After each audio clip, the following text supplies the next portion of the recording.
आज के इस लेक्चर में हम पढ़ेंगे सोहो राउटर के बारे में। सोहो राउटर क्या होता है वो हम आपको बताएंगे। इसको हम जहाँ भी आप देखेंगे किसी भी नेटवर्क में या किसी भी बुक्स में आपको SOHO लिखा हुआ होगा। तो वो क्या होता है, उसका एब्रीविएशन ये होता है कि small office home office router के बारे में वो कह रहा होता है। बाज़ों का ये देखें, बहुत से लोग देखते हैं पढ़ रहे होते हैं SOHO, लेकिन उनको ये नहीं पता होता कि SOHO है क्या चीज़। SOHO ये होता है कि जो भी स्मॉल अमाउंट, जो भी छोटी-मोटी एनवायरनमेंट हो, या छोटा ऑफिस वगैरह हो जहाँ पे आपने नेटवर्क सेटअप करना हो, या घर के अंदर कभी भी कोई इंटरनेट सर्विस वगैरह लेनी हो, वहाँ पे हम क्या करते हैं, सोहो राउटर का इस्तेमाल करते हैं। मिसाल के तौर पे अगर आपने कहीं पे भी इंटरनेट सर्विस ली हो, कुछ भी कहीं से भी लिया हो, चाहे PTCL से लें या कोई भी आपका एरिया में किसी भी नेटवर्क सर्विस से अगर आप इंटरनेट लेंगे, वो लाज़िमन ये वाला राउटर ज़रूर लगा के देगा। इसका मकसद ये होता है कि आपकी वो जो इंटरनेट सप्लाई है वो इस राउटर के थ्रू आए, और ये एज अ सिक्योरिटी पर्पस के लिए भी काम करता है। इसका काम ये होता है, जो भी आपकी डिवाइसेस हो, चाहे IPv6 हो या IPv4 की हो। IPv4 से मतलब ये है कि इसमें ना दो पोर्ट्स होती हैं, जैसा कि एक लैन पोर्ट होती है, एक वैन पोर्ट होती है, जो अभी हम आपको आगे दिखा रहे हैं। ये एक पिक्चर नुमा है सोहो राउटर की। इसमें क्या होता है कि एक लैन पोर्ट होती है, जो 4 पोर्ट दिखाई दे रही है आपको। 4 पोर्ट वगैरह ये जो दिखाई दे रही है, ये होती है लैन पोर्ट्स। और उसके साथ वाली ये वाली जो पोर्ट्स है, इसको कहते हैं हम वैन पोर्ट। और जो ये वाला जो एंटीना है, ये काम करता है आपका IPv6 या वाईफाई कनेक्टिविटी। लैन पोर्ट और वाईफाई का दोनों का काम ये होता है कि ये लोकल नेटवर्क को लोकल नेटवर्क को ये कंट्रोल करते हैं। और जैसा कि आपके वैन को लेके वाइड एरिया नेटवर्क की जो भी सर्विस आ रही हो, इस जगह जो है आपको इंटरनेट सप्लाई वाली वायर लगेगी, जो कि आपको इंटरनेट सप्लाई वाला हमेशा इस पोर्ट पे कनेक्ट करके देगा। जो भी इंटरनेट सर्विस या वेब सर्विस आ रही होगी वो इस नेटवर्क पे आ रही होगी। इसके बीच में होता है एक गेटवे। इसके बीच में होता है एज ए गेटवे, जो कि IP बिल्ट इन होती है। वो क्या करती है कि आपके लोकल एरिया नेटवर्क की कोई भी डिवाइस होगी, उसको इंटरनेट सप्लाई देने का काम करती है। बिल पर अगर इंटरनेट सप्लाई वाला अगर अपनी सर्विस बंद कर देता है, तो आपको कोई भी चीज़ ब्राउजिंग पे नहीं मिलेगी। ये इसका एक फ्रंट व्यू है, जो इस तरह दिखा होगा। आपने अक्सर कहीं भी कैफ़े शॉप वगैरह कहीं पे भी जाएँगे, आप अगर कहीं पे भी कैफ़े शॉप वगैरह में जाएँगे, वहाँ पर बंद कर देना।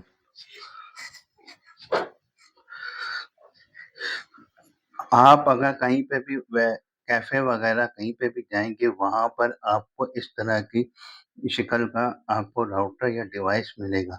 अक्सर आपने रेस्टोरेंट वगैरह में भी जो देखा होगा, वहाँ पे जहाँ पे internet service free of cost supply होती है, वहाँ पे भी, और या एयरपोर्ट वगैरह में भी इस तरह की डिवाइस देखी होगी। इसका काम क्या है कि आपकी डिवाइस को इंटरनेट सर्विस प्रोवाइड करना होता है। इसका जो बेसिक वर्क यही है कि आपकी जितनी भी एंड डिवाइसेस वगैरह हैं, उसको कनेक्ट करके देता है इंटरनेट सर्विस से। जैसा कि स्मार्टफ़ोन वगैरह हो जाए, या लैपटॉप वगैरह हो जाए, या एयरपोर्ट वगैरह में भी अगर आपको लैपटॉप का एक्सेस चाहिए होगा, वो भी इसी नेट डिवाइस के थ्रू होगा। अब उसके बाद इसकी 3 तरह की टाइप्स होती हैं जो मेनली यूज़ होती है, जिसका हवाला मैंने समरी आपको पहले ही बता दी थी ऊपर। लैन में क्या होता है कि आपने 4 पोर्ट्स वाली, इसके अंदर 4 पोर्ट लगी होती है लैन की। आपने क्या करना है, अगर आप IPv4 की सर्विस लेना चाह रहे हैं, उसमें क्या स्टेबिलिटी फुल होती है। जैसे कि अगर आपने 30 MB का स्पीड दी है, तो आपको अगर प्रॉपर 30 MB चाहिए, तो आपने क्या करना है, इसको लैन पोर्ट के साथ किसी भी डेस्कटॉप पर लगा दें, या ऐसी डिवाइस जिस पे आपके पास वाईफाई नहीं हो, और आपके पास नेटवर्क पोर्ट वगैरह लगी हो, जैसा कि डेस्कटॉप वगैरह। आपने क्या करना है, एक UTP केबल लेनी है, उसको आपने इस लैन पोर्ट पे लगा देना है। कौन-सी वाली लैन पोर्ट पे? जो कि जो कि आपको ये यहाँ पे 4 लैन पोर्ट देते, किसी भी एक लैन पोर्ट पे लगा वैन पोर्ट पे मत लगाइएगा, क्योंकि ये इंटरनेट सप्लाई के लिए होता है। इसकी आईपी और होती है, वो प्राइवेट आईपी नहीं होगी। वो इस आईपी के बारे में मैं अगले लेक्चर में आपको डिटेल से बता दूंगा। फिर उसके बाद क्या करेंगे, आपने यूटीपी केबल लैन पोर्ट के साथ लगा देंगे, वो ऑटोमेटिकली और डायनेमिकली आपकी आईपी कॉन्फ़िगर कर लेगा और आपको इंटरनेट सप्लाई दे देगा। ये ऑटोमेशन का भी काम करता है। इसमें आपको कोई स्टैटिक आईपी अपनी तरफ से देने की ज़रूरत नहीं होती। इसके बाद आप ये इंफ्रास्ट्रक्चर होता है लैन नेटवर्किंग का। आपने क्या किया, इस पे आप एक तरह से छोटा नेटवर्क भी घर पे बना सकते हैं। लोकल एरिया नेटवर्क आप स्विच का काम भी ले सकते हैं। ये एज़ अ स्विचिंग का वर्क भी करता है। जैसा कि मैंने अभी पिछली लैब में आपको सारा लैब सेटअप बनाते दिखाया था, जिसमें पीयर टू पीयर नेटवर्किंग हुई थी। इसको अगर एक्सटेंड करना चाहें, आप एक छोटा स्विच लेके और डेटा केबल वायर लगा के क्रॉस की डेटा केबल वायर लगाएंगे एक पोर्ट पे और दूसरे पोर्ट के साथ ज्वाइन कर देंगे, तो वो आपकी पोर्ट और एक्सटेंड हो जाएगी। तो इसमें ये देखें कि आपके पास नेटवर्क प्रिंटर भी शेयर हो जाएगा। आपने एक नेटवर्क प्रिंटर लेंगे, इस पोर्ट के साथ लगाएंगे, उसको एक स्पेसिफिक आईपी देके आप जो है उस पे मल्टीपल डिवाइस के साथ प्रिंटिंग भी का भी काम कर लेंगे। इसके बाद हम आ जाते हैं दूसरी पोर्ट की तरफ, जो कि वैन कनेक्टिविटी का काम करते हैं। वो पोर्ट ये होता है कि वो एज अ गेटवे होता है। जैसे मिसाल के तौर पे आपके पास एक रूम है, उसके अंदर बहुत सारे लोग बैठे हुए, या नैन उसको हम कहते हैं नैन नेटवर्क, लोकल एरिया नेटवर्क उसको एक्सेप्ट करें कि एक लोकल एरिया नेटवर्क है जो क्लोज रूम के अंदर मल्टीपल डिवाइस लगी हुई। अगर उसमें से किसी को एक्सेस चाहिए हो दूसरे रूम से या बाय के दूसरी प्लेस से, तो आपको एक गेटवे का इस्तेमाल करना हो। जिस तरह रूम में आपने देखा है ना कि बाहर निकलने के लिए आप क्या यूज करते हैं, गेटवे का इस्तेमाल करते हैं। तो आप ये समझे कि एक रूम के अंदर जितने भी कंप्यूटर लगे हैं वो लैन में, अगर उनको एक्सेस करना हो वाइड एरिया नेटवर्क के लिए, तो उसके बीच में जो रास्ता है वो क्या होगा, गेटवे होगा। तो ये पोर्ट वही काम करेगी, गेटवे का काम करेगी। और इसमें क्या होता है, वैन पोर्ट में ये एज अ गेटवे होता है और इस राउटर के साथ आपको बिल्ट इन आईपी भी मिलेंगी। फर्ज करें दरवाजा खोलने के लिए आपको चाबी चाहिए, तो वो आईपी क्या होगी, एज अ की का वर्क करेगी और वो बिल्ट इन आईपी होती है, उसको कहते हैं गेटवे आईपी। जब तक गेटवे आईपी नहीं होगी किसी भी डिवाइस के पास इस राउटर की, तो ये अपनी सर्विस फराहम नहीं करेंगे, चाहे इंटरनेट की हो चाहे डीएचसीपी सर्वर की हो। जो इसके फीचर्स अगर आपने एक्सेस करने हैं, तो आपको इसका गेटवे देना पड़ेगा। गेटवे आईपी हर राउटर के पीछे मेंशन होती है। अगर आप घर पे भी अगर आपके पास इंटरनेट एक्सेस वगैरह है, उसको अगर आप कनेक्ट करेंगे, उसके बाद ये हो, अगर घर पे आपके पास अगर इंटरनेट वगैरह है और आपने डिवाइस को कनेक्ट किया है, तो उस पे भी आप अगर आईपी कॉन्फ़िग लगा के कमांड लगा के जो पिछली लेक्चर में मैंने बताया था, उसको कनेक्ट करेंगे, तो आपको देखें लाजमी वो जो है आपको गेटवे आईपी देगा और वो गेटवे आईपी इस राउटर की होगी। जब तक इस राउटर की आईपी नहीं मिलेगी, आपको इंटरनेट एक्सेस या डीएससी जो भी इसके फीचर्स होंगे वो आप एक्सेस नहीं करेंगे। इसको एक्सेस करने के लिए क्या चाहिए होगा, गेटवे आईपी का इस्तेमाल करना होगा। उसका प्रैक्टिकल में आगे वाली लेक्चर में पूरा डिटेल से समझा दूंगा। इसके बाद आ जाता है आपके पास वैन कनेक्टिविटी का ये इंफ्रास्ट्रक्चर है। जैसे ही आपका वैन कनेक्शन होगा गेटवे आईपी के साथ, ये वाईफाई को भी कनेक्ट करेगा IPv6 सर्विस से। इसमें मल्टीपल टास्क होते हैं, एक IPv4 का होता है, एक IPv6 का होता है। अगर आपने वाईफाई के साथ सर्विस लेंगे, तो ये IPv6 की सर्विस से कनेक्ट करेगा। अगर आप IPv4 की लेंगे, तो ये लैन के साथ कनेक्टिविटी करेगा। इसकी डिटेल नेक्स्ट लेक्चर में आपको मिल जाएगी। और ये जो वैन पोर्ट है, ये इंटरनेट सर्विस सप्लाई वालों के लिए होगी। कोई भी इंटरनेट सप्लाई एक्सेस देगा, वो इस इस पोर्ट के अंदर वायर लगा के देगा, चाहे वो फाइबर की हो या यूटीपी केबल्स की या डीएसएल मॉडेम की हो। डिपेंड करता है कि उस जगह किस चीज़ की सर्विस है। अगर डीएसएल होगी तो आपको ये डीएसएल मॉडेम लगाएगा। अगर आपके पास लैन पोर्ट का होगा उसके पास एक्सेस, तो वो लैन पोर्ट की तरह से लगा के देगा। फिर उसके बाद आ जाता है वायरलेस कनेक्टिविटी पे मैंने अभी आपको समझाया कि हर जो भी हो कि जिस डिवाइस के साथ अगर नेटवर्क पोर्ट लगा होगा या एडोप्टर होगा, वही इस डिवाइस को एक्सेस करेगा वाईफाई के लिए। स्मार्टफोन हो गया, इसमें बिल्ट इन होता है, तो इसके अलावा वायर्स पे लगेगी नहीं यूटीपी की।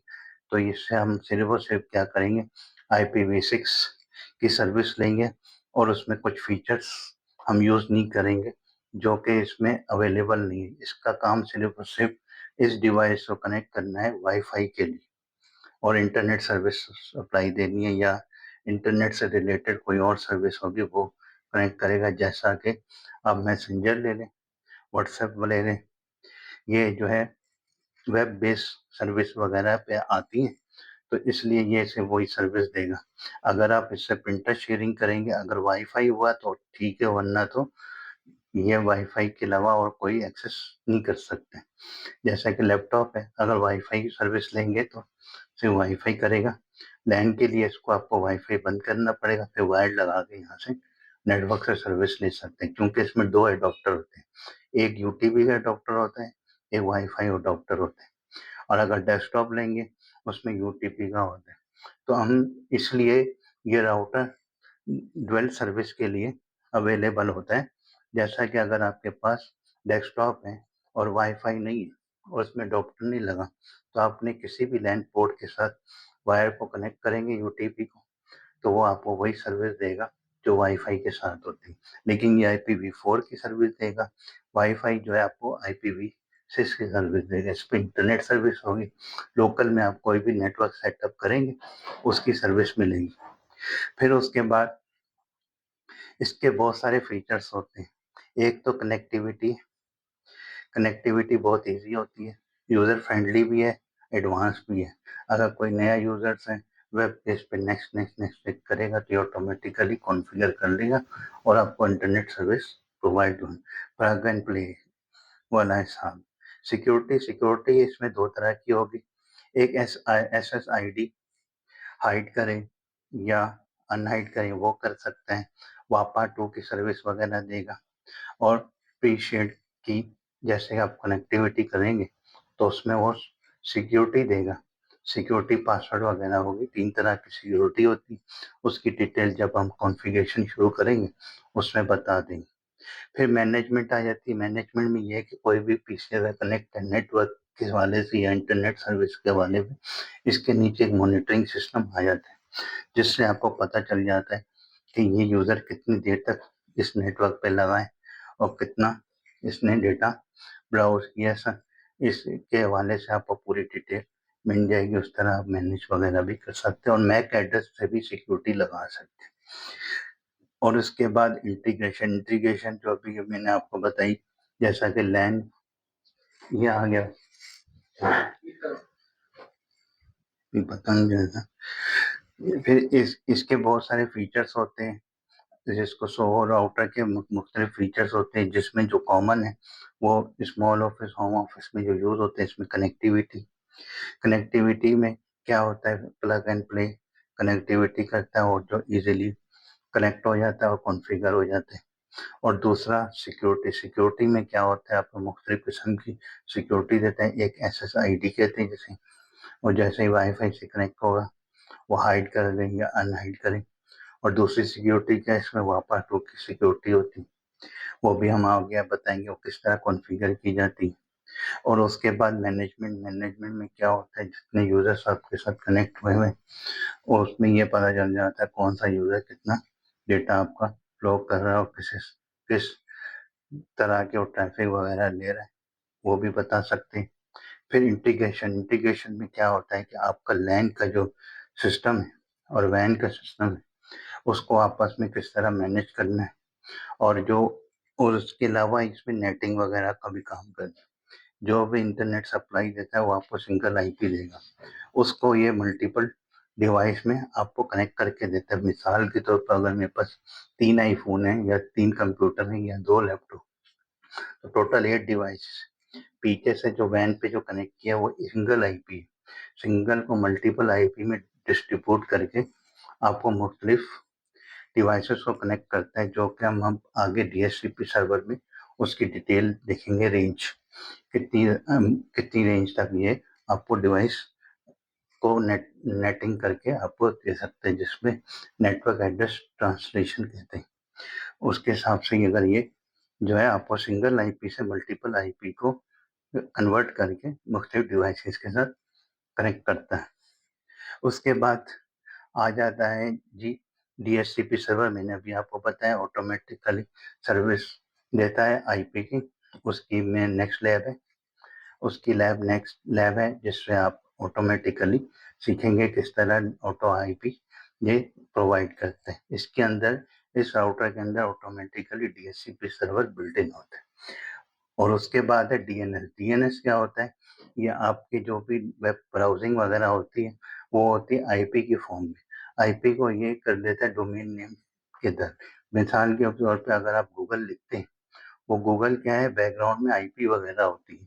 आईपी को इतनी फास्ट स्पीड से ये ट्रांसलेट कर देता है, आपको पता भी नहीं चलता। तो ये डीएनएस सर्वर का काम करता है। तो इस तरह के मुख्तलिफ फीचर्स हैं, लेकिन ये स्मॉल और यूजर्स या लिमिटेड यूजर 10 या 20 यूजर्स के अंदर अंदर प्रॉपर वर्क करेगा। उसके बाद इसमें हैंगिंग वगैरह का इशू आ सकता है, लेकिन फॉर द बिगिनर्स के लिए ये बहुत ही अच्छा है। सीखने के लिए, कॉन्सेप्ट क्लियर करने के लिए हम 100 राउटर से ही शुरुआत करेंगे। उसके बाद इसके यूजेस, इसके यूजेस क्या है? इसका जो इस्तेमाल है वो बहुत सारी चीज़ों के लिए होता है। जैसा कि मैंने एक नेटवर्क लैन बनाया, मुझे इसको लेने से क्या हुआ, मुझे इसको लेने से ये फ़ायदा हुआ, इस राउटर के इस्तेमाल से मुझे एक स्विच लेने की ज़रूरत नहीं पड़ी। मैंने उसी से अपना नेटवर्क घर पे तैयार कर लिया। और वेब के लिए मैंने नेटवर्क एक्सेस, इंटरनेट एक्सेस के लिए वाईफाई का इस्तेमाल किया। 2 इन 1 वर्क कर सकते हैं इसमें। अगर आप सिंगल भी करना चाहें तो इसका गेटवे को डुअल सेक से, डुअल सेक की एक प्रॉपर्टी है, उसके साथ कॉन्फ़िगर करके करेंगे। वो थोड़ा एडवांस लेवल का है, वो आके आपको डिटेल से समझाएंगे। फिर उसके बाद यह अक्सर घरों की कनेक्टिविटी या इंटरनेट कनेक्टिविटी के लिए बहुत ही अहम किरदार अदा करते हैं। और उसके बाद P to P LAN setup मैंने बनाया था, इसी सोहो राउटर के थ्रू बनाया था, जिसमें 4 लैन पोर्ट को मैंने इस्तेमाल किया था। और उसके बाद ये हर जो फीचर्स हैं इसके सारे, वो सीखने के लिए बहुत ही अहम किरदार अदा करेगा। और ए प्लस के एग्ज़ाम में इसकी पूरी फुल लैब 25% मार्क्स ही आती। लिहाजा इसको हमने अच्छी तरह सीखना है और समझना है, ताकि आपका एग्ज़ाम इजीली पास हो जाए। क्योंकि 25% जो एग्ज़ाम होगा ए प्लस का, वो इस लैब के ऊपर होगा। आपको सिमुलेशन दी जाएंगी, नीचे क्वेश्चन दिए जाएंगे, जिससे आप जो है आपको विद इन लिमिटेड टाइम पे कंप्लीट करना। अगर आपको मेरी यह वीडियो पसंद आई हो तो लाइक करें, शेयर करें, सब्सक्राइब करें। और नेक्स्ट लेक्चर में हम इसका लाइव डेमो देखेंगे और किस तरह डीएचसीपी सर्वर कॉन्फ़िगर किए जाते हैं वो भी देखेंगे। और किस तरह हम रिजर्व आईपी को, स्टैटिक आईपी को रिजर्व करते हैं वो भी देखेंगे। तो मिलते हैं नेक्स्ट लेक्चर में। उस वक्त तक के लिए मुझे इजाज़त दीजिए। अल्लाह हाफ़िज़। अगर आपको ये मेरी वीडियो पसंद आई हो तो लाइक करें, शेयर करें, सब्सक्राइब करें। मेरे चैनल का नाम है नेटवर्क स्टडीज़ और उसका हैंडलर है IT स्टूडियोज़।